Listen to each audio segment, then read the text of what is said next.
Yes welcome. అది ఇక్కడ సూటి ప్రశ్న.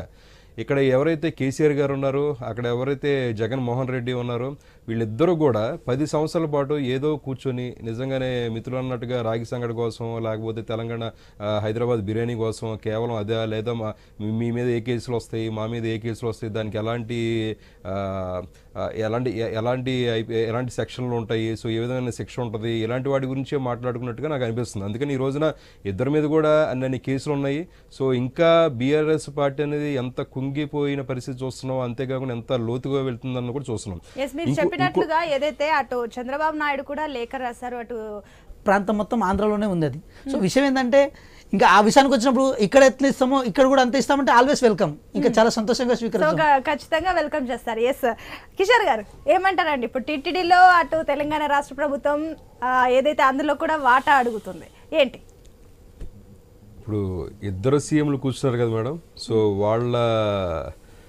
వాళ్ళ యొక్క చర్చనాంశాలు బట్టి ఉంటాయి. ఎందుకంటే టీటీడీ అనేది ఎలాగైతే ఆంధ్రప్రదేశ్లో ఉన్నా ఎక్కువగా వచ్చేవాళ్ళు కర్ణాటక వాళ్ళు చాలా ఎక్కువ మంది ఉంటారు, అంతేకాకుండా తమిళనాడు వాళ్ళు ఇంకా ఎక్కువ మంది ఉంటారు. ఎందుకంటే ఆంధ్ర వాళ్ళకంటే కూడా తమిళనాడు వాళ్ళు ఇంకా చాలా ఎక్కువ మంది ఉంటారు.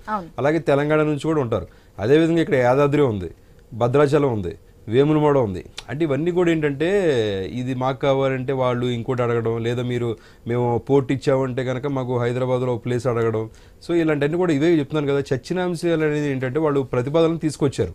ఆ ప్రతిపాదనలు ఏది సాధ్యం ఏది అసాధ్యం అనేది వీళ్ళు ఇప్పుడు చర్చించుకుంటున్నారు కదా. దాన్ని బట్టి మనం కొంత సమయం వెయిట్ చేసామంటే వాళ్ళ దగ్గర నుంచి వస్తాయి. సో ఖచ్చితంగా ఎందుకంటే తెలుగు ప్రజలు అనేవాళ్ళు మనం ఎక్కడికి వెళ్ళినా, ఇప్పుడు ఇక్కడ నుంచి మనం తెలంగాణ నుంచి మనం ఆంధ్రాకి వెళ్తున్నాం, ఏదైతే తిరుపతి ఉందో ఆ తిరుపతికి వెళ్ళి మనం దర్శనం కావాలనుకుంటే వాళ్ళకి సంబంధించిన లెటర్లు ఉంటాయి. ఆ లెటర్లు అనేది ఏంటంటే ఇక్కడ ఎవరైతే అధికారులు ఉన్నారో అధికారుల పరంగా అంటే పర్ డేకి వచ్చేటప్పుడు ఒక లెటర్ ఎమ్మెల్యేల సిఫార్సుతో కావాలి అని లెటర్ కూడా రాయడం అయితే జరిగింది. ఆల్రెడీ జరుగుతుంది మేడం. అది ఇప్పుడు తెలంగాణ రాష్ట్రంలోని ఎమ్మెల్యేల సిఫార్సు కూడా వర్తిస్తుందా? ఆల్రెడీ వర్తిస్తుంది. అది ఎప్పటి నుంచో కొన్ని సంవత్సరాల నుంచి ఉంది అది. ఎందుకంటే ఒక్కొక్క ఎమ్మెల్యే దగ్గర నుంచి కూడా పర్ డేకి ఒక లెటర్ అనేది చేయించండి. అది ఎప్పటి నుంచో ఉంది, ఈ రోజే ఏం కాదు. అది తెలంగాణ నుంచి ఉంది, ఖచ్చితంగా ఆంధ్ర నుంచి కూడా ఉంది. అంటే ఇప్పుడు ఏదైతే ఈ చర్చనాంశాల్లో ఏదైతే టీటీడీ బోర్డులో కూడా మాకు కావాలంటున్నారు అన్నది అది క్వశ్చన్ పాయింట్.